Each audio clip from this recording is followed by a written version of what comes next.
Assalamualaikum warahmatullahi wabarakatuh. Asyhadu an la ilaha illallah wa asyhadu anna Muhammadar Rasulullah. Segala puji bagi Allah Subhanahu wa taala karena berkat rahmat, taufik dan hidayahnya kita masih dihidupkan setelah tadi malam sejenak dimatikan. Fabi ayyi ala rabbikuma tukajiba. Sahabat surga dimanapun berada, ketemu lagi bersama saya Fitri Ningsi Amalo dalam acara Mimbar Agama Islam. Sentuh hati dalam siar mampu berbagi untuk sesama. Dan alhamdulillah pada hari ini saya tidak sendiri, saya akan berdiskusi dan juga kita akan mendengarkan wakaf ilmu dari Ustadz kita, Ustadz Aji Saputra Cendana, SQ Sarjana Quran. Assalamualaikum Ustadz. Waalaikumsalam warahmatullahi wabarakatuh. Terima kasih Ustadz sudah hadir di studio dan kita akan berbagi. Masya Allah ya, Sarjana Quran itu ini ya Ustadz ya, insya Allah penghafal Quran 30 juz ya. Masya Allah, mabruk, barakallah. Mudah-mudahan dari beliau kita sama-sama akan mendapatkan ilmu. Dan tema kita pada hari ini yaitu sedekah sederhana pembuka pintu rizki. Masya Allah, ngomongin sedekah ini tuh nggak bakalan habis ya. Karena salah satu yang ingin dilakukan oleh orang yang sudah meninggal yaitu seandainya diberikan waktu 1 menit saja, 1 detik saja untuk hidup, dan amalan yang ingin sekali dilakukan adalah sedekah. Nah, bagaimana sedekah sederhana ini bisa menghantar kita ke ridhonya Allah Subhanahu wa taala, ke surganya Allah Subhanahu wa taala? Kita akan mendengarkan materi dari Ustadz. Pada Ustadz disilahkan. Alhamdulillah, segala puji hanya milik Allah Subhanahu wa taala. Wassalatu wassalamu ala Rasulillah. Salawat serta salam juga semoga tetap tercurahkan kepada baginda besar kita Muhammad sallallahu alaihi wasallam. Pertemuan kita kali ini mungkin akan membahas tentang sedekah sederhana pembuka pintu rezeki. Namun sebelum kita masuk ke tema berikut, ada bagusnya dan ada baiknya mungkin kita membahas tentang pengertian sedekah itu sendiri. Ya, jadi biar lebih paham ya Ustadz ya. Betul. Jadi untuk mengetahui sesuatu dengan proporsional, kita harus mungkin masuk lebih dalam. Ya. Ada ungkapan seperti ini, tak kenal maka tak sayang. Ya. Kalau di pesantren mungkin yang lebih tepatnya tak kenal maka tak aruf. Ta'aruf. Betul. Ya. Kalau peribahasa Arab, an-nasu kulluhum a'da'u majahilu. Ya. Biasanya manusia itu mereka memusuhi apa yang tidak mereka ketahui. Ya. Jadi mungkin itulah pertanyaan selama ini, mengapa mungkin masih banyak orang yang belum bisa bersedekah. Ya. Atau ada yang bersedekah tapi mungkin sedikit demi sedikit. Ya. Nah, jawabannya mungkin adalah kita harus mengetahui tentang sedekah itu sendiri. Sedekah dalam bahasa Arab itu adalah as-sadaqah. Sedekah. Dia akar katanya adalah dari as-sidqu, yang artinya adalah kejujuran. Kalau kita melihat dari akar kata tersebut, maka kita akan mengetahui bahwasanya sedekah memang diperlukan kejujuran. Masya Allah. Dia orang yang mengeluarkannya kan memang harus butuh kejujuran kan, Ya. harus tulus. Ya. Kemudian dari segi istilah atau dari terminologi, itu diistilahkan oleh para ulama dengan ma yu'ta ala wajhil kurba duna ikrah.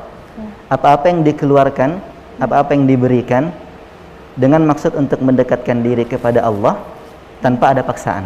Ya. Jadi apa-apa yang dikeluarkan dengan maksud untuk mendekatkan diri kepada Allah tanpa adanya paksaan. Kalau kita melihat dari terminologi tadi, maka kita akan menyimpulkan bahwasanya sedekah itu lebih afdolnya adalah apa-apa yang kita miliki. Ya. Jadi apa-apa yang kita miliki kemudian kita keluarkan tanpa adanya rasa paksaan. Ya. Kemudian dengan tujuan untuk mendekatkan diri kepada Allah Subhanahu wa taala. Berbicara tentang sedekah sendiri, dia terulang dalam Al-Qur'an kurang lebih 17 kali. Masya Allah. Di 17 kali tersebut, kadangkala yang dinamakan sedekah adalah zakat. Ya. Kadangkala yang dinamakan sedekah adalah mahar. Ya. Contoh firman Allah Subhanahu wa taala di surat At-Taubah, "Khudz min amwalihim shadaqatan tutahhiruhum biha wa tuzakkihim." Wahai Muhammad, ambillah dari harta mereka sedekah, yakni zakat, agar sedekah itu, zakat tersebut bisa menyucikan diri mereka. Nah, jadi zakat itu termasuk sedekah juga. Cuman dia dikeluarkannya pada waktu tertentu. Jadi mungkin selama ini kita bertanya-tanya apa sih perbedaan antara zakat dan sedekah? Ya. Maka kita akan mengetahui dari penjelasan tadi bahwasanya zakat itu dia termasuk sedekah. Cuman dia dikeluarkan ketika waktu tertentu. Jadi ada nisab dan haulnya Ustadz ya. Betul sekali. Kemudian kadangkala sedekah dalam Al-Qur'an juga dimaksud mahar. Mahar. Firman Allah Subhanahu wa taala surat An-Nisa, "Wa atun nisaa shadaqatihinna nihlah." Berikanlah para wanita-wanita itu sedekah yakni mahar agar bisa dinikmati bersama. Oh ya. Jadi bukan ini ya Ustadz, haknya perempuan ya, tapi dinikmati bersama. Maksudnya kalau misalkan sudah diterima oleh si perempuan tadi, Iya. maka kalau perempuan tersebut menjadikan mahar itu sebagai milik bersama, maka itu boleh. Boleh, tapi dimiliki sendiri Kalau atas paksaan tidak boleh. tidak boleh. Nah. Oh ya. Nah, jadi mahar juga termasuk sedekah, namun mahar ini dia dikeluarkan pada waktu tertentu, Ya. yakni ketika seorang laki-laki melamar seorang perempuan. Nah, poin penting yang akan kita bahas kali ini adalah sedekah secara umumnya. Ya. Kalau berbicara sedekah secara umumnya berarti dia mencakup segala hal kebaikan yang dikeluarkan. Ya. Jadi bukan hanya terpaku pada harta finansial, tapi juga bisa berupa dalam bentuk tenaga, Ya. dalam bentuk pikiran, kemudian dalam bentuk kebaikan-kebaikan lainnya. Jadi sedekah itu memang dia lebih umum daripada yang lain. Ya. Membahas tentang sedekah ini, mungkin ada bagusnya kalau saya membagi. Sedekah keutamaannya terbagi pada 3 tempat. Yang pertama adalah ketika di dunia itu memiliki keutamaan sendiri. Kemudian keutamaan sedekah juga ketika di alam kubur. Masya Allah, ini yang tadi yang jadi opening tadi ya Ustadz. Iya, betul sekali. Kemudian keutamaan dari sedekah juga itu ada di akhirat. Ya. Membahas tentang tema kita, yakni sedekah adalah pembuka pintu rezeki. Ya. Sebenarnya kalau kita lihat bersama tema ini, maka terkesan mengucilkan sedekah itu sendiri. Dan sangat sempit. Sangat sempit. Iya. Karena sebenarnya sedekah bukan pembuka pintu rezeki, Iya. tapi dia sendiri adalah pintu rezeki. Masya Allah. Iya. Ya. Jadi sedekah itu adalah pintu rezeki itu sendiri. Pintu rezeki bagi sang yang mensedekahkan, bahasanya gitu ya. Iya.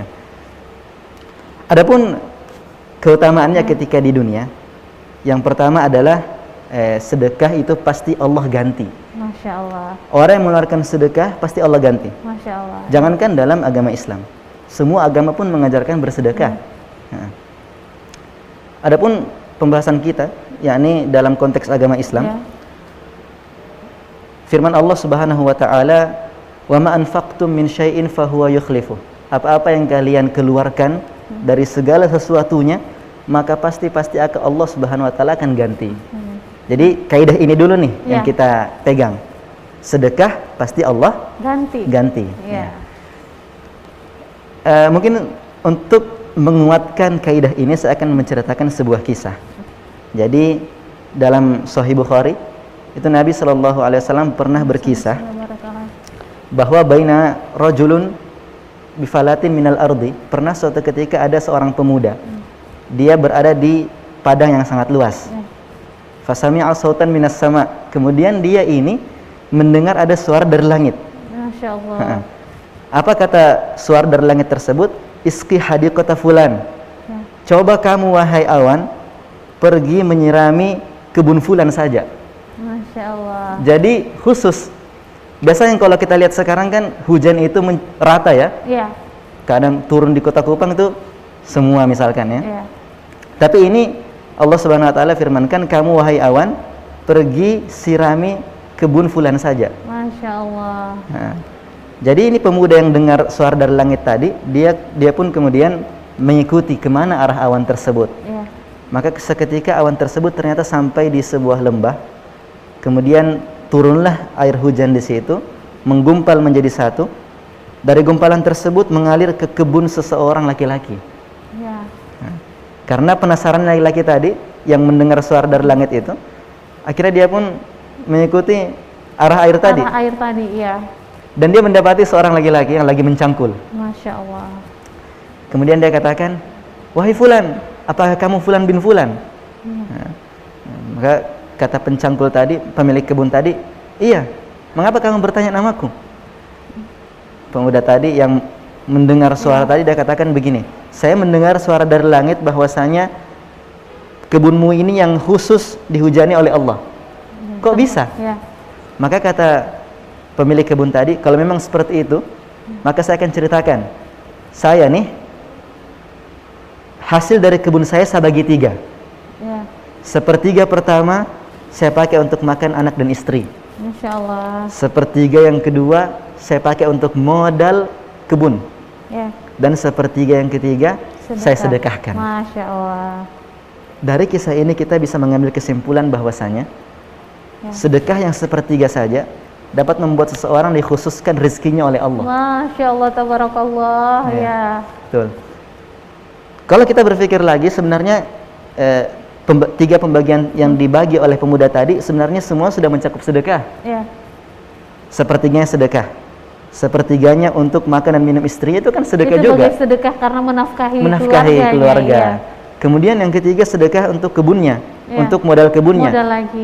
Itu kebunnya kan apabila dimakan oleh burung atau cacing, itu kan juga bernilai sedekah. Masya Allah ya. Maka dari itu mungkin orang ini dikhususkan oleh Allah Subhanahu Wa Taala, hanya kebunnya saja yang dihujani karena dia punya pembagian yang tepat dalam bersedekah. Jadi bukan kita jadikan semua harta kita untuk bersedekah sampai kemudian melupakan keluarga kita. Nah, itu yang kadang terlupa ya. Itu yang kadang terjadi di banyak masyarakat kita saat ini. Saking semangatnya bersedekah sampai lupa keluarga sendiri. Padahal menafkahi keluarga sendiri itu juga termasuk sedekah. Jadi inti dari kisah sebelumnya adalah menguatkan kaidah sebelumnya, yaitu barang siapa yang bersedekah pasti Allah ganti. Masya Allah. Ya Ustadz, ngomongin namanya manusiawi ya, take and give gitu. Jadi apa yang tadi Ustadz sampaikan, dari sini akhirnya kita bisa memahami bahwa sesungguhnya kebaikan itu akan kembali kepada orang yang berbuat baik. Dan tidak ada yang sia-sia di hadapan Allah Subhanahu Wa Taala. Ya Ustadz ya, meskipun hanya sebiji zarah, bahasanya tuh begitu. Nah, ngomongin sedekah, apakah ada faedahnya langsung ketiga sedekah tadi, atau Ustadz mau menambahkan dulu sebelum kita mau masuk ke dalam sini? Mungkin ada bagusnya kalau saya tambahkan kisah lagi ya. Oh boleh. Karena memang sirah itu sebenarnya melembutkan hati ya Ustadz. Betul sekali. Sekaligus siar kepada kita bahwa mari kita kembali lagi mengkisahkan kepada anak-anak kita, kepada saudara kita, bahwa sesungguhnya kisah-kisah sirah nabawi dan sahabat-sahabat itu sangat melembutkan hati, dan mudah-mudahan kita bisa menambahkan ketakwaan kita kepada Allah Subhanahu Wa Taala. Amin ya rabbal alamin. Baik. Adapun kisah selanjutnya yang mungkin akan kami sampaikan adalah kisah tentang penjual kapuk dan 120.000 dirham. Jadi Al-Kisah di zaman Bani Israel, ada seorang penjual kapuk. Dia kesehariannya adalah mengumpulkan kapuk-kapuk di kebun. Lantas kapuk tersebut yang dia kumpulkan, dia jual ke pasar senilai 1 dirham. Nah, jadi penghasilan 1 dirham itu dia bagi 2. Setengah dirham untuk keluarganya, untuk makan dan minum keluarganya. Setengah dirhamnya lagi untuk dia pakai modal usaha. Jadi kesehariannya seperti itu saja. Menjual kapuk, hasil 1 dirham. Berjalannya waktu, pernah suatu ketika terjadi perkelahian di pasar antara 2 orang, antara penjual dan pembeli, bahkan sampai hampir bunuh-bunuhan. Nah, kata penjual, ini orang ambil barang saya tidak mau bayar. Nah, karena tidak mau bayar, saya akan bunuh dia. Maka karena penjual kapuk tersebut memang kebetulan lewat situ, dia pun mengatakan seperti ini, kenapa? Ada apa ini? Jangan sampai bunuh-bunuhan dong. Ada apa? Coba cerita. Akhirnya diceritakanlah masalah tadi. Maka kemudian kata penjual kapuk tadi, ya sudah kalau begitu saya bayarkan aja 1 dirham. Nah, ini 1 dirham nih, ini utangnya dia lunas. Kata penjual tadi yang dizolimi, oke, 1 dirham ini lunas. Dengan 1 dirham dia mendamaikan 2 orang. Nah, pulanglah dia ke rumah, mendapati istrinya dan anak-anaknya sedang lapar. Harusnya itu 1 dirham kan dia bagi dua ya. Dibagi dua tadi ya. Setengahnya harusnya dia pakai untuk beli makanan untuk keluarganya. Ya. Tapi hari ini dia pulang dengan tangan kosong. Masya Allah, ya Allah. Kemudian ditanyakanlah sama istrinya, kenapa bisa tangan kosong, pulang tangan kosong? Maka kata penjual kapuk tadi, saya tadi habis mendamaikan dua orang yang hampir bunuh-bunuhan. Ya. Dan 1 dirham tersebut saya sedekahkan untuk mendamaikan dua orang tersebut. Masya Allah. Ya.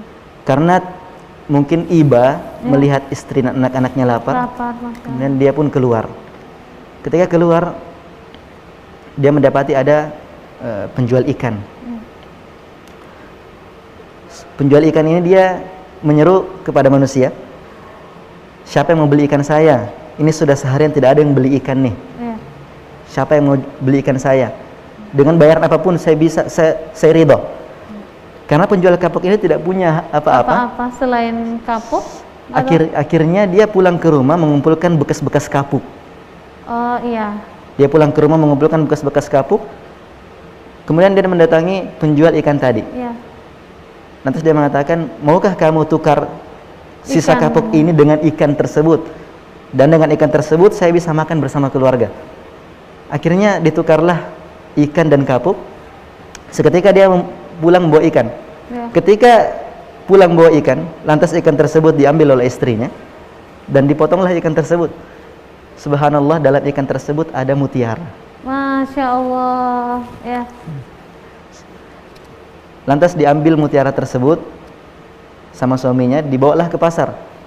Kemudian ketika di pasar, dia datangi penjual toko pemilik toko toko perhiasan. Saya mau menjual ini mutiara nih. Kata penjual toko perhiasan, wah ini mutiara paling mahal kalau di zaman ini. Ini mutiara yang paling bagus. Ini tidak didapatkan kecuali dasar laut.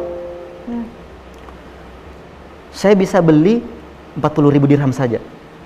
40.000 dirham. 40.000. Penghasilan penjual kapuk tadi berapa? 1 dirham. Ini 40.000. 40.000 dirham. Allah lipat. Allah lipat gandakan ya. Kalau kamu mau, saya beli 40 dirham. Kalau tidak mau, saya tunjukkan kamu pasar di sana, ada penjual yang mungkin dia lebih kaya daripada saya dan dia bisa membeli mutiara ini dengan harga yang lebih banyak. Lebih banyak ya. Akhirnya pergilah laki-laki ini menuju pasar sebelah. Ditemukanlah penjual tersebut dan penjual tersebut menawarkan, saya bisa membeli ini hanya cuman sekitar 80.000 dirham. 80.000. Coba dari 40.000 ke 80.000. Kali dua. Masya Allah. Ya. Saya hanya sanggup 80.000 dirham. Kalau kamu mau, ada di seberang sana yang mungkin dia bisa lebih mahal daripada saya. Masya Allah. Ya. Kemudian mutiara ini pun diambil sama penjual kapuk tadi, dibawa ke pasar seberang. Lantas kata penjual tersebut, oke, ini saya bisa beli 120.000 dirham. Kalau kamu mau, masih ada lagi di sana yang mungkin bisa lebih mahal. Masya Allah. Tapi kata penjual kapuk tadi, sudah, saya ambil dengan 120.000 dirham. 120.000 dirham. 120.000 dirham. 1 dirham sekarang 1 dirham kalau di zaman tersebut itu bisa dipakai untuk makan 3 kali sehari. Ya, tapi 1 dirham tuh kalau nggak 1 dinar ding. 1 dirham sekarang berapa ya Ustaz? Allah alam, mungkin yang jelas 1 dirham ketika masa itu adalah bisa dipakai untuk makan 3 kali sehari. Ya, sehari ya. Tatkala pulang membawa 120.000 dirham, ya. Karena memang kebiasaannya kan sedekah. Ya. Akhirnya dia bermusyawarah dengan istri, ini 120.000 dirham saya dapat dari penjualan mutiara tadi. Bagaimana kalau 60.000 kita sedekahkan lagi? Masya Allah. Nah, tiba-tiba datang seorang pengemis yang membutuhkan. Ya. Nah, akhirnya diberikanlah 60.000 dirham itu pada pengemis tadi. Lantas pengemis tersebut pergi, namun kembali lagi. Ya. Kata pengemis tersebut, dalam bentuk yang lebih rupawan daripada tadi, dia mengatakan, saya ini sebenarnya adalah malaikat. Masya Allah. Ini saya kembalikan 60.000. Itu 120.000 dirham adalah balasan bagi kamu karena kamu suka bersedekah. Masya Allah, berarti sampai biasanya kan kalau kita baca Quran 10 kali lipat bersedekah. Ini 120.000 dirham dari 1 dirham kali. Jadi 120.000 kali, Masya Allah. Apalagi bagian daripada amalan yang insya Allah akan dilipat gandakan, salah satunya bersedekah di hari Jumat ya Ustadz ya. Betul Masya Allah. Ya. Jadi faidah yang bisa kita ambil dari dari kisah tadi adalah jangan takut untuk bersedekah, Ya. meskipun hanya 1.000-2.000 rupiah. Masya Allah. Ya. Meskipun hanya 10.000 rupiah, Ya. tapi yang penting istiqomah. Masya Yang Allah. penting kita lakukan secara kontinu. Istiqomah, ya. Nah, dan kaidah utamanya itu tadi. Sesuai Pasti tema kita sesuai ya tema Ustadz kita. ya. Ya. Ya. Nah, pasti Allah Subhanahu Wa Taala akan ganti. Ya. Nah, jadi mungkin untuk poin ini, sedekah sebagai pembuka pintu rezeki, yang tepat adalah sedekah adalah pintu rezeki itu sendiri. Ya, Masya Allah. Jadi pemirsa jangan khawatir akan bersedekah, karena dalam hitungan detik, ya Masya Allah, Allah akan menggantinya. Bisa jadi dengan keselamatan, ya, bisa jadi dengan dikembalikan kita kepada berlipat-lipat rezeki berupa finansial tadi ya Ustadz ya. Oke, baik. Secara kisah kita sudah Masya Allah ya, dari kisah tadi akhirnya kita bisa banyak mengambil ibrah bahwa Allah tidak akan sekali lagi sia-sia ya dalam setiap amalan-amalan yang kita lakukan. Nah, kita kembali kepada poin tadi, yaitu bahwa Ustadz akan menjelaskan sedekah dari 3 sisi. Kalau dunia dan akhirat mungkin kita sering mendengar nih, yang ketiga, yang kedua itu yang jarang kita dengar, tapi silakan Ustadz bisa dikupas satu persatu. Manfaat sedekah untuk di alam kubur. Ya. Jadi ada satu amalan di mana para ahli kubur atau orang-orang yang dalam kubur itu sangat-sangat cemburu dengan amalan tersebut. Bahkan mereka kalau bisa berharap, kalau bisa mereka mau kembali ke dunia hanya untuk bersedekah. Masya Allah. Jadi sebagaimana firman Allah Subhanahu Wa Taala tentang kisah orang-orang dalam alam kubur, mereka mengatakan begini, Rabbi laula akhartani ila ajalin qarib fa asaddaqa wa akum minas salihin. Seandainya engkau wahai Allah akhirkan ajalku atau kembalikan aku ke dunia agar aku bisa bersedekah. Masya Allah. Bukan sholat ya Ustaz ya, bukan sholat. Yang pertama dia sebut adalah sedekah. Sedekah. Wa akum minas salihin, dan aku pasti akan menjadi orang soleh. Tapi yang pertama dia sebut adalah sedekah. Sedekah. Nah, seandainya nih dia bisa kembali ke dunia, maka amalan yang dia pilih pertama kali adalah bersedekah. Sedekah. Ya. Para ulama mencoba mencari tahu kenapa sih ini sedekah bisa menjadi amalan yang besar, ya. bahkan sampai di alam kubur. Ya. Sampai orang-orang dalam kubur pun mereka berkeinginan untuk bisa bersedekah ketika di dunia. Ya. Subhanallah, ada mungkin sebuah kisah yang bisa saya ceritakan kembali. Ya. Ustadz, kayaknya ini akan menarik, tapi kita akan saksikan iklan dulu ya Ustadz ya. Baik. Ya. Baik, sahabat surga dimanapun berada, sangat luar biasa tema kita pada hari ini. Meskipun seperti biasa kita akan memperbincangkan tentang sedekah, tapi sedekah pada materi hari ini berbeda dan insya Allah akan menambah ilmu yang baru lagi buat kita. Namun jangan kemana-mana, tetaplah bersama kami di Mimbar Agama Islam, sentuh hati dalam siar mampu berbagi untuk sesama. Agak nervous. Oke deh.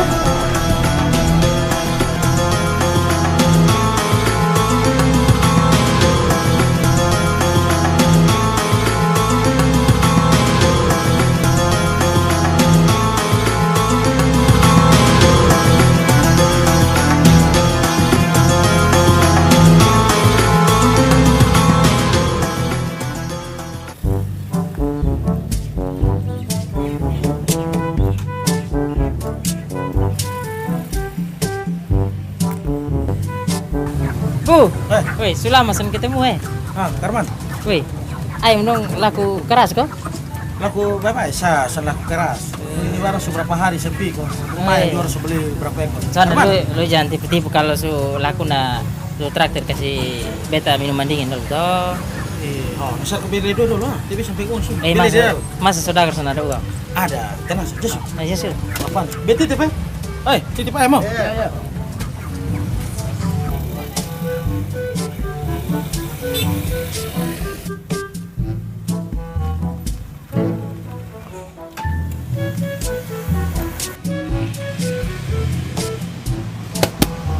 paman. Paman, beli dulu paman. Halo. Woi, paman. Paman ini bikin kaki beta sah. Lama-lama beta padok paman nih. Kok 02 dari mana nih? Borson deh pakai masker le. 02 sen pakai masker beton layan yo. Nah sudah paman, sudah, biar su. Intinya kan kata mau belanja toh paman. Tapi kalau harus pakai masker nah, biar su, ketemu pulang sudah. Sudah paman, kau mau na kau tepi tempat lain. Masa mobil harus pakai masker nih? Bukan begitu, ade-ade dong. Kok ini kan sekarang ada masa pandemi toh, jadi kita harus ini apa? Ini ikuti ini protokol dong. Rajin cuci tangan, ini jaga jarak, dengan ini pakai masker kayak beta ini. Iya betul juga paman, memang harus pakai masker. Nah saya balik kau masker dulu. Sono usah nah tunggu beta ambil ini masker buat 02 Makanya bibi cinta mati dengan paman nih karena paman terlalu baik. Ini ada 2 nih. Makasih ya paman. Ini 1.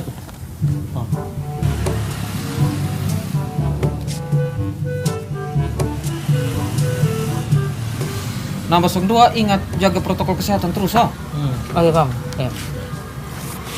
Indonesia pulih karena aku. Indonesia pulih karena kamu. Indonesia pulih karena kita.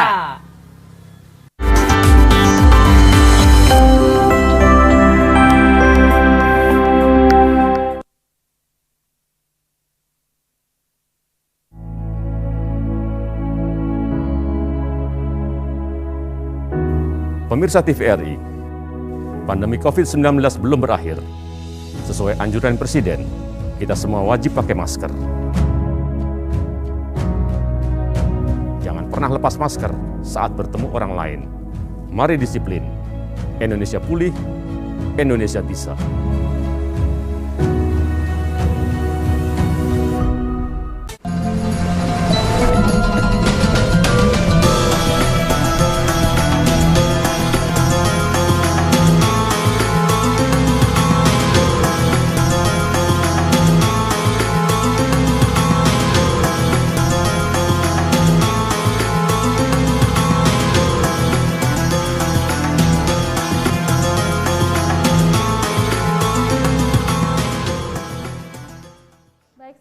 Dimanapun berada, terima kasih masih tetap bersama kami di Mimbar Agama Islam. Sentuh hati dalam siar mampu berbagi untuk sesama. Alhamdulillah, tema kita hari ini luar biasa sekali, yaitu sedekah sederhana pembuka pintu rizki. Dan masih bersama saya Fitri Ningsi Amalo dan Ustadz kita Aji Saputra Cendana Eski, sarjana Quran ya Ustadz ya. Nih Ustadz ya, mudah-mudahan nanti keturunan kita semua jadi sarjana Quran ya. Amin amin ya rabbal alamin. Nah ngomongin tadi Ustadz kita udah ngebahas tentang sedekah yang di dunia ini Ustadz ya. Nah tadi juga sempat terpotong sedikit terkait dengan sedekah yang di alam kubur nih Ustadz ya. Ini silakan. Taib, tadi pembahasan kita sampai pada keutamaan sedekah atau fadilah sedekah di alam kubur.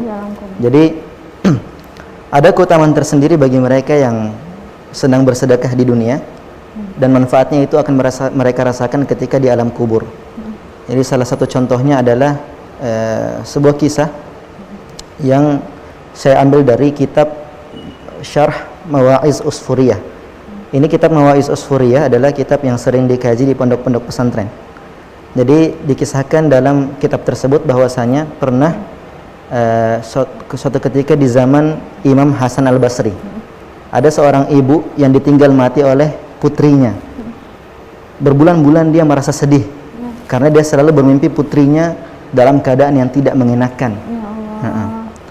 Akhirnya dia pun memutuskan untuk bertemu dengan Imam Hasan Al-Basri. Lantas mengatakan, "Wahai Imam, saya selama ini telah bermimpi mendapati putri saya dalam keadaan yang tidak mengenakan." Mungkin maksudnya adalah tersiksa di alam kubur. Adakah amalan wahai Imam saya bisa membebaskannya dari perkara tersebut, dari siksa tersebut? Maka kata sang imam, oke, kamu silahkan bersedekah. Dan sedekah itu kamu niatkan untuk anak kamu. Atas nama almarhum. Atas nama almarhum. Pulanglah ibu tadi. Beberapa hari kemudian, sang imam yang bermimpi. Dia bermimpi bertemu anak tadi, anak yang dimaksud oleh ibu tersebut. dia sedang duduk di atas singgasana dengan mahkota. Masya Allah, ini merinding ya, Masya Allah, Masya Allah, tabarakallah. Kemudian karena sang imam heran melihat ada orang di atas singgasana pakai mahkota, akhirnya si anak tersebut, si putri tersebut, dia yang menyapa sang imam duluan. Wahai imam, tahukah kamu siapa diriku? Kata sang imam, bukankah kamu anak dari ibu yang pernah mendatangi saya? Namun apa yang diceritakan kepada saya berbeda dengan keadaan kamu saat ini. Apa yang diceritakan ibu kamu berada dalam siksa. Tapi sekarang saya melihat kamu di atas singgasana dengan mahkota. Apa yang terjadi denganmu? Maka kata putri tadi, demi Allah, sesungguhnya singgasana ini saya dapatkan dari sedekah ibu saya. Masya Allah, tabarakallah. Jadi ini poin penting ya bagi sahabat surga yang ada di rumah. Semisalnya keluarga terdekat, baik orang tua, anak yang sudah meninggal, salah satu ibroh yang bisa kita ambil dari sirah tadi yaitu amalan tidak terputus ya. Salah satu ketika kadang kan biasa ya udah meninggal aja begitu ya. Tapi salah satu amalan yang tidak terputus insya Allah yaitu bersedekah atas nama almarhum ataupun almarhum. Mudah-mudahan kita dilapangkan, dimudahkan dalam bersedekah. Amin ya Amin, rabbal amin alamin. ya rabbal alamin. Ini luar biasa loh Ustadz. Maksudnya kadang itu kan kita yang seperti pembukaan tadi Ustadz sampaikan bahwa kadang kita tidak mencintai sesuatu hal yang tidak kita ketahui.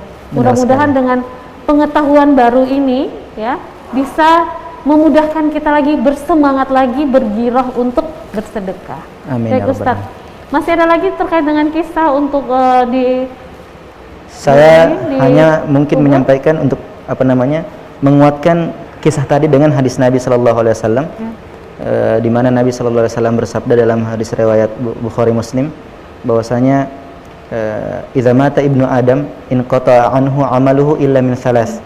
Apabila seorang manusia mati, maka terputuslah amalnya kecuali 3 perkara. Nah, salah satunya adalah illa min sadaqatin jariyatin. Amal jariyah. Amal jariyah yang senantiasa mengalir dan pahalanya untuk orang yang bersedekah. Masya Allah. Nah, jadi alangkah bagusnya bagi saudara-saudara yang mungkin sedang menyaksikan program atau acara ini, mulai dari sekarang alangkah baiknya mungkin kita banyak-banyak bersedekah. Nah, terkhususnya sedekah yang sifatnya jariyah, yang tidak akan terputus meskipun kita telah meninggal. Tak apa-apa, mungkin kita bisa bersedekah 3 lantai untuk masjid. Masya Allah. 3 keramik untuk masjid. Bukan atau mungkin 3 lantai. Bukan 3 lantai apa? 3 keramik. Mungkin karena itu 3 lantai Ustadz duitnya nggak cukup. Tapi bisa juga sih kalau mau 3 lantai. Kalau Bapak Ibu di rumah hartanya bejibun banyak, Masya Allah, Barakallah, jangan lupa Pak, 1/3 aja Pak ya. Dari 300 juta berarti 100 jutanya sedekah gitu ya Ustadz ya. Saya pengalaman pribadi selama 1,5 tahun di Arab Saudi. Karena kebetulan saya kan kuliah di sana. Masya Allah, Barakallah. Saya melihat rata-rata itu di sana, satu masjid itu yang tanggung 1 orang loh. Masya Allah. Kalau di Indonesia ini mungkin kan kita galang dana, mesti nyari-nyari dana dulu Ustadz sampai ya. satu kampung, bahkan sampai keluar daerah untuk satu masjid untuk doang. membangun satu masjid. Tapi di Arab Saudi enggak. Orang-orang di sana katakan, "Khalas, sudah ini satu masjid saya yang tanggung." Masya Allah, karena mereka sudah tahu poin tadi. Yang tadi benar. Illa min sadaqatin jariyah. Amal jariyah, sedekah jariyah yang pahalanya mengalir terus-menerus meskipun mereka telah meninggal. Ini yang kalau dalam ilmu manajemen investasi ya, ini udah masuk kuliah nih. Ya, ini kan biasa kan risk and return. Kalau orang kapitalis tuh ngomongin risk and return. Semakin banyak yang kita keluar, yang kita inginkan berarti semakin besar resikonya. Tapi kalau sedekah itu semakin banyak kita keluarkan, akan semakin banyak yang Allah berikan kepada kita. Benar sekali. Nah, Ustadz, ini jadi pertanyaan yang menarik. Nah, bagaimana kadang namanya kan orang-orang pelit, bahasanya tuh gitu ya, karena memang salah satu ciri manusia itu kan pelit. Nah, untuk kiat, ini saya menanya di luar konteks kita ini ya, kiat supaya dia tuh biar nggak pelit itu loh Ustadz. Nah, kan orangnya nggak sadar, itu gimana? Mungkin bagi orang terdekat kita, karena kan nggak semuanya akan berupaya untuk ngomongin dunia, oh matinya masih lama. Nah biasa kan karena itulah Ustaz, Iya. tidak semua orang itu kan mau berlomba-lomba fastabiqul khairat kan, nggak semuanya. Itu gimana Ustaz? Dalam kasus ini, kalau misalkan yang pelit tersebut adalah keluarga kita sendiri. Ya. Misalkan saya kasih contoh, misalkan yang pelit nih adalah si istri. Ya. Nah, si suami mungkin bisa mencontoh terlebih dahulu. Teladan Teladan. nih. Nah, Ya. mungkin dia katakan, "Mah, hari Jumat nih, ini Abi punya uang 10.000 untuk masjid, Mama punya ndak?" Ya. Nah, ini untuk investasi kita di akhirat loh. Masya Allah. Jadi mungkin penawaran pertama dia belum mau. Tapi kalau kita tawar terus menerus, mungkin tiap minggu kita motivasi terus, "Mah mau keluarin ndak pekan ini? Pekan lalu Abi udah, Mama belum." Ya. Nah, jadi mungkin kalau kita motivasi terus menerus, setiap pekannya kita tanya, apalagi ketika kita mencontohkan, mungkin dengan izin Allah Subhanahu Wa Taala, Allah akan gerakkan hatinya untuk bisa bersedekah juga. Masya Nah, Allah. jadi intinya mungkin memberi contoh terlebih dahulu. Ya, teladan ya Ustadz ya. Ya. Ya. Baik. Selanjutnya kita akan ngebahas sedekah di akhirat nih Ustadz. Ya. Tadi sudah di alam kubur. Keutamaan sedekah bagi akhirat seorang muslim. Nah, sebagaimana yang telah kita jelaskan tadi, keutamaan yang didapatkan seseorang ketika bersedekah, contohnya seperti luas rizkinya, kemudian hajatnya ditunaikan, itu kan terjadi di dunia. Ya. Kemudian kita telah mengetahui juga bahwasanya orang-orang di alam kubur, mereka sekiranya mereka bisa hidup kembali, maka mereka akan bersedekah. Nah, dan sebagaimana kisah yang telah kita paparkan tadi, bahwasanya sedekah mampu mengangkat derajat seorang muslim. Ya. Nah, sekarang ini kita masuk pada pembahasan tentang keutamaan sedekah ketika seseorang berada di akhirat. Ya. Jadi Nabi SAW pernah bersabda, ketika di hari kiamat nanti manusia berada dalam keadaan yang sangat memilukan, di mana matahari cuman satu jengkal dari kepala. Di atas kepala. Namun Nabi SAW memberikan kabar gembira. Ada kabar gembira nih. Sab'atun yudhilluhumullah yauma la dhilla illa dhilluh. Ada 7 golongan yang diberi naungan oleh Allah Subhanahu Wa Taala ketika hari tidak ada naungan. Ya. Bayangkan orang-orang manusia ketika itu berada dalam kepanasan. Ya. Bahkan dalam riwayat lain sampai ada yang tenggelam dengan keringatnya. Ya. Luar biasa. Ya Allah, nauzubillah. Tapi ada 7 golongan yang mereka ini diberi naungan sehingga mereka ini tidak kepanasan. Ya. Salah satunya adalah rajulun yatasaddaqu bi sadaqatin, seseorang yang bersedekah dengan suatu sedekah, fa akhfaha, namun dia menyembunyikan sedekahnya. Masya Allah. Jadi sedekahnya diam-diam. Diam-diam. Sampai-sampai Nabi SAW mengisyaratkan begini, hatta la ya'lamu shimaluhu ma yunfiqu yaminuhu. Tangan kirinya tidak mengetahui apa yang diinfakkan, apa yang disedekahkan oleh tangan kanannya. Contohnya Ustadz. Kiasan, seorang laki-laki, seorang suami yang sering bersedekah tapi istrinya nggak tahu. Masya Allah. Atau seorang anak yang rajin bersedekah tapi orangnya nggak tahu. Orang tuanya. Nah, jadi ya seperti itu tadi. Ya. Golongan yang Allah Subhanahu Wa Taala akan lindungi di hari ketika tidak ada perlindungan. Nah, termasuk itu orang yang rajin bersedekah. Kemudian saudara-saudaraku yang seiman, sebangsa dan setanah air, Nabi SAW juga memberikan suatu kabar gembira, yakni di surga ini kan ada 8 pintu nih. Ya. Laha thamaniyata abwab. Jadi sedekah itu punya 8 pintu. Ya. Salah satunya itu ada namanya babus sedekah, pintu sedekah. Pintu sedekah. Nah, mungkin Ustadz bisa menjelaskan ada berapa pintu surga tadi? 8. Ada 8. Ustadz ya, biar sahabat surga jadi tambah ilmu pengetahuannya nih ya. Jadi diantaranya Nabi SAW menjelaskan, faman kana min ahli salah fadu'ya min babis salah. Kalau ada yang memang rajin sholat, maka dia akan dipanggil masuk melalui pintu sholat. Pintu sholat ya. Jadi yang masih malas sholat, ayo kita sama-sama berusaha dan berjuang rajin sholat. Oke. Yang kedua. Kemudian faman kana min ahli al-jihad fadu'iyya min babil jihad. Ya. Kalau dia suka berjihad nih, suka berjuang di jalan Allah nih. Dan jihad ini kan bukan cuma angkat pedang doang. Ya. Termasuk membantu orang lain itu juga termasuk jihad. Jihad, ya. Jalan ke masjid itu juga termasuk jihad. Ya. Membantu orang yang kekurangan itu juga termasuk jihad. Menuntut ilmu juga termasuk jihad. Ya. Maka dia akan dipanggil dengan melalui pintu jihad. Kemudian Nabi SAW juga mengatakan, faman kana min ahli siyam fahuwa du'iyya min babis siyam. Siapa yang suka berpuasa maka dia juga akan dipanggil melalui pintu puasa. Nah, kalau di hadis lain dikatakan pintunya namanya Ar-Rayyan. Ar-Rayyan. Ya. Jadi bagi mereka yang sering berpuasa mereka akan masuk melalui pintu tersebut. Kemudian ada juga Nabi SAW katakan, faman kana min ahli sadaqah fadu'iyya min babis sadaqah. Ya. Siapa yang suka bersedekah maka dia akan dipanggil melalui pintu sedekah. Masya Allah, mabruk. Mungkin kita nih semenjak di dunia mungkin kita sholatnya kurang. Ya. Mungkin hanya sholat wajib. Kadang-kadang untuk sunnah kita malas. Ya. Berjuang di jalan Allah pun mungkin kita belum bisa. Masih sesuai kemampuan ya kan. Kemudian mungkin puasa pun hanya Ramadan aja.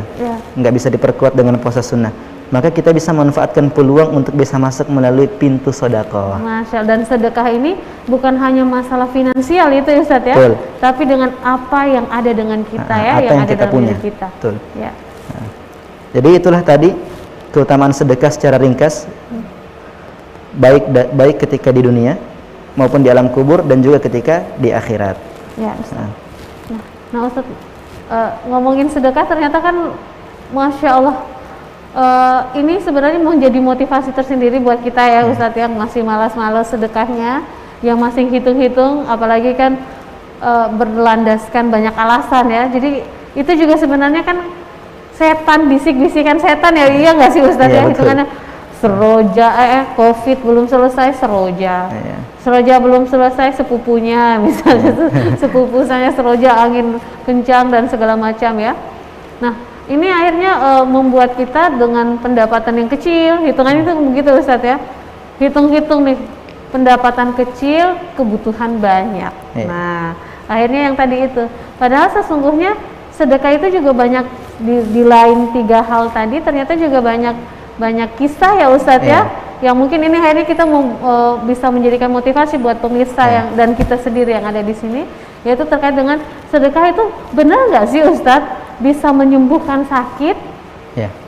Jadi ada hadis Nabi SAW. Jadi Nabi SAW bersabda, dawu mardakum bisadaqah. Obati orang sakit kalian dengan sedekah. Obati orang sakit kalian dengan sedekah. Ini pernah terjadi di Arab Saudi. Jadi saya punya seorang guru, Syekh. Dia menceritakan kisah tentang temannya. Jadi temannya ini mempunyai anak yang sudah sakit selama 5 tahun lamanya. Masya Allah, jadi, lama sekali ya Ustaz 5 tahun. Kalau kita anak sakit mungkin 1 pekan, 2 pekan itu mungkin bagi kita sudah berat sekali ya. Tapi ini kasusnya sakitnya 5 tahun. 5 tahun. Bahkan diceritakan bahwasanya sampai hampir dikelilingi itu Arab Saudi rumah sakitnya, tapi belum sembuh-sembuh juga. Masya Allah. Di tahun kelima, ayah dari anak tadi dia mendengar nasihat dari Syekh yang menceritakan kami ini. Coba antum bersedekah. Ada apa yang antum punya di rumah? Maka kata teman Syekh, saya punya 6.000 rial dan saya tidak punya apa-apa lagi selain itu. Karena udah hitung matematikanya 5 tahun sakit itu pasti banyak pengeluaran ya Ustadz ya. Saya hanya punya 6.000 rial di rumah dan saya tidak punya yang lain lagi. Maka kata Syekh kami, sudah itu 6.000 rial sedekahkan semua. Masya Allah. Sedekahkan aja semua. Niatkan untuk anak yang sakit. Kesembuhan anak yang sakit. Ala kulli hal ketika waktu asar ya, tiba waktu asar. Itu uang 6.000 rial. Kalau 1 rial sekarang nih kalau di Indonesia sekitar 3.700. 3.700. Kalau dihitung sekarang mungkin sekitar 20 juta lah. 20 juta, ya. Sekitar 20 juta. Sudah itu 6.000 rial sedekahkan aja. Akhirnya dia bagi-bagi, setelah sholat asar dia bagi-bagi ke orang-orang yang membutuhkan di luar masjid. Tiba saat maghrib, kan yang menjaga anaknya ini kan istrinya ya. Iya. Dikisahkan bahwa yang menjaga di rumah sakit itu kan istri dari bapak yang bersedekah tadi. Lantas ketika sholat maghrib, ketika bapaknya tadi sholat, itu HP-nya berdering terus. Pokoknya setelah selesai berdering lagi. Setelah selesai berdering lagi. Akhirnya dalam hatinya, wah ini pasti ada sesuatu yang buruk terjadi nih, sesuatu yang buruk. Sampai ketika sudah salam, HP-nya masih berdering. Dalam hati bapaknya, ini mungkin ajal anak saya. Sudahlah, kalau memang ajal anak saya, saya tidak akan angkat HP ini sampai selesai saya salat sunnah. Setelah salat sunnah, HP-nya masih berdering. Masya Allah. Saya kan tidak akan ambil ini HP sampai mungkin saya ke rumah sakit aja baru tahu. Tidak usah sekarang. Akhirnya datanglah dia ke rumah sakit, menemukan istrinya dalam keadaan wajah yang ceria, tertawa-tawa. Dia pun heran loh. Dia udah berburuk sangka. Dia udah berburuk sangka. Dia mengiranya anaknya udah mungkin udah rahimahullah, udah meninggal ya. Tapi ketika dia datang, istrinya dalam keadaan wajah yang ceria. Maka kata suaminya tadi, apa yang terjadi? Maka kata istrinya, demi Allah, anak kita telah makan itu sekarang, anak kita sudah bisa duduk, sudah bisa berdiri, itu sekarang lagi makan di dalam. Masya Allah. Akhirnya dia buka pintu kamar, dia melihat anaknya sedang makan, nonton TV. Subhanallah, yang sebelumnya anaknya itu berbulan-bulan itu hanya bisa berbaring di rumah sakit. Koma lama. Dan maksudnya 5 tahun, semisalnya kalau sakitnya usia 5 tahun, tiba-tiba bangun udah 10 tahun. Ya kan Ustadz ya? Masya Allah, jadi kebayang bagaimana bahagianya. Jadi memang orang yang mau menyembuhkan sakit dengan sedekah itu harus juga punya keyakinan yang kuat. Harus punya keyakinan yang kuat, kemudian jangan tanggung-tanggung. Apa yang kita punya itu sedekahkan. Ada juga yang bilang bahwa sedekahkan hal yang paling kamu cintai. Sedekah hal yang paling kamu cintai. Kadang kan kita, baju paling bagus, aduh jangan ya pakai yang lain sana. Itu tuh yang kadang, itu yang mungkin mencoba untuk belajar ya Ustadz ya. Insya Allah. Memang sedekah kan ini banyak tingkatannya. Dan tingkatan yang tertinggi itu adalah menyedekahkan apa yang kita cintai. Nah, itu tingkatan yang paling tertinggi. Karena memang balasannya juga nggak main-main. Allah Subhanahu wa taala berfirman, "Lan tanalul birra hatta tunfiqu mimma tuhibbun." Kalian tidak akan pernah mendapatkan kebaikan. Para ulama tafsir mengatakan kebaikan di sini maksudnya adalah surga yang paling tinggi. Kalian tidak akan pernah mendapatkan surga yang paling tinggi sampai kalian menginfakkan, menyedekahkan barang yang paling kalian cintai. Masya Allah. Jadi sama dengan kisah tadi. Kalau memang kita mau benar-benar mau menyembuhkan orang sakit nih dengan wasilah sedekah, dengan keberkahan sedekah, maka kita harus lihat dulu nih kira-kira barang apa yang paling kita cintai atau barang apa yang paling yang satu-satunya kita punya. Barang apa yang paling penting. Ya sudah, kita sedekahkan, tapi dengan catatan harus punya keyakinan yang kuat kepada Allah Subhanahu wa taala. Masya Allah. Baik, barakallah. Nah Ustadz, apa ada lagi terkait dengan faedah-faedah di luar daripada disembuhkannya sakit tadi? Untuk pengalaman pribadi sih banyak ya. Cuman saya akan mengambil satu kejadian di keluarga saya juga. Jadi ada sepupu saya pernah mengalami kecelakaan yang parah lah. Jadi sampai diopname di rumah sakit, sampai masuk UGD, kemudian sekarat. Waktu itu saya masih mondok, masih mondok di tepatnya di Makassar, di Sulawesi Selatan. Waktu itu saya masih mondok, saya terima telepon dari nenek. Ini ada sepupu kamu sedang sakit diopname, sudah sekarat. Apa yang kita lakukan nih? Saya katakan ya sudah, kambing potong, sedekahkan ke pesantren. Niatkan untuk kesembuhan sepupu saya tadi. Akhirnya nenek pun menyedekahkan membeli kambing. Kambing tersebut diberikanlah ke pesantren dengan niat untuk bisa menyembuhkan sepupu kami yang sakit tadi. Subhanallah, 3 hari setelah sedekah tersebut, sepupu kami yang sakit dalam keadaan sehat walafiat sudah bisa keluar rumah sakit. Masya Allah, subhanallah. Itu bagian dari kisah-kisah inspirasi ya Ustadz ya. Bahwa sekali lagi bahwa Allah tidak akan menyia-nyiakan segala sesuatu yang telah kita lakukan. Baik Ustadz, kita nggak terasa di penghujung acara nih, mungkin ada kesimpulan dari Ustadz terkait dengan tema kita pada hari ini, yaitu sedekah sederhana pembuka pintu rizki. Silakan Ustadz. Iya, jadi buat pemirsa di rumah, saudara-saudara seiman, sebangsa dan setanah air, jangan pernah takut untuk bersedekah. Jangan pernah takut untuk mengeluarkan apa yang kita punya. Karena sebagaimana yang telah kami sebutkan sebelumnya, kaidah utamanya itu apapun yang kita keluarkan, maka Allah Subhanahu wa taala pasti akan menggantinya. Amma anfaqtum min syai'in fahuwa yukhlifuh. Apapun yang kalian keluarkan, maka pasti Allah Subhanahu wa taala akan menggantinya. Jadi jangan pernah takut untuk bersedekah, meskipun hanya 10.000, meskipun hanya 5.000 rupiah, meskipun hanya 1.000 rupiah. Ya, baik Ustadz, syukran ya Ustadz atas wakaf ilmunya. Mudah-mudahan bisa bermanfaat dan memberatkan nanti di akhirat kelak. Amin amin, amin ya rabbal alamin. Sahabat surga dimanapun berada,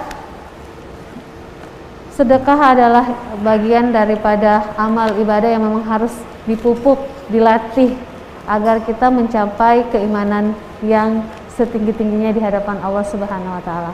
Saya Fitri Ningsi Amalo beserta kru yang bertugas undur diri.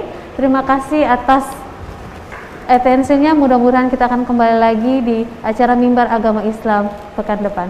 Ila liqa subhanakallahumma wa bihamdika asyhadu an la ilaha illa anta astaghfiruka wa atubu ilaik. Assalamualaikum warahmatullahi wabarakatuh. Waalaikumsalam warahmatullahi wabarakatuh.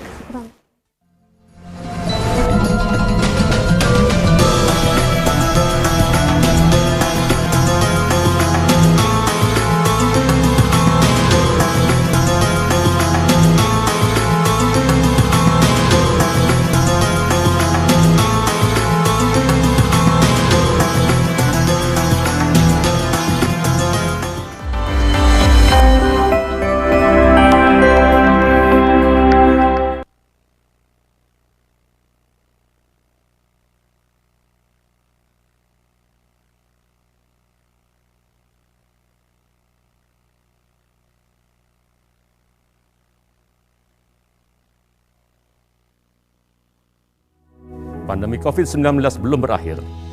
Sesuai anjuran Presiden, kita semua wajib pakai masker. Jangan pernah lepas masker saat bertemu orang lain. Mari disiplin. Indonesia pulih, Indonesia bisa.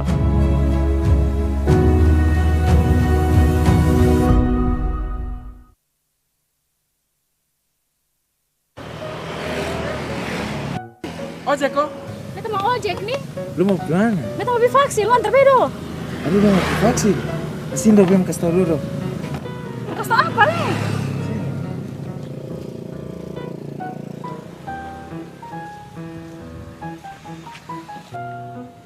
Lu yakin kok mau vaksin? Beta yakin, makanya beta suruh lu antar beta vaksin. Beta dengar ada orang yang baca cerita kalau orang habis suntik vaksin ada sampai meninggal. Lu son takut kok? Beta son takut. Hei, bosan dua gosip apa nih? Yang sampai dulu buat cerita orang bernama nih. Son deh Pak RT, beta mau vaksin. Beta suruh Jordan antar beta. Mau dia sebuah omong aneh-aneh bikin beta takut nih. Sini bekas tabasong. Biar bosan jangan takut vaksin. Kita yang su vaksin ini kalau terpapar COVID-19 sakit selama karena sistem kekebalan tubuh meningkat. Jadi proses penyembuhan itu lebih cepat. Sudah bosan vaksin sudah, kalau kita vaksin 2 kali ada sehat-sehat nih, mas tunggu apa lagi? Vaksin melindungi diri, melindungi negeri. Salam sehat.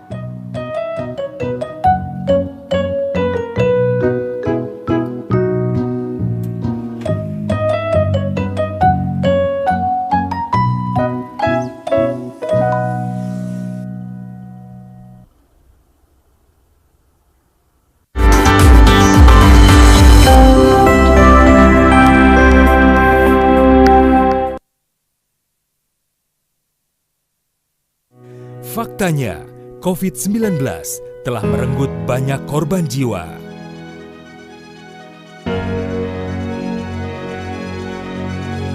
Sebuah fakta, COVID-19 telah membatasi ruang kita.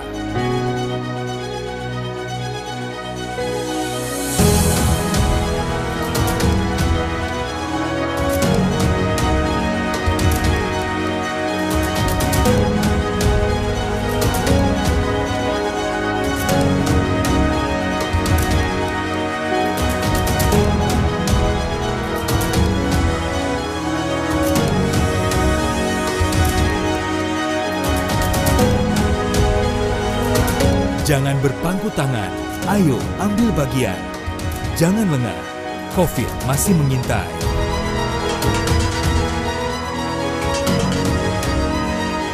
Indonesia pulih karena aku. Indonesia pulih karena kamu.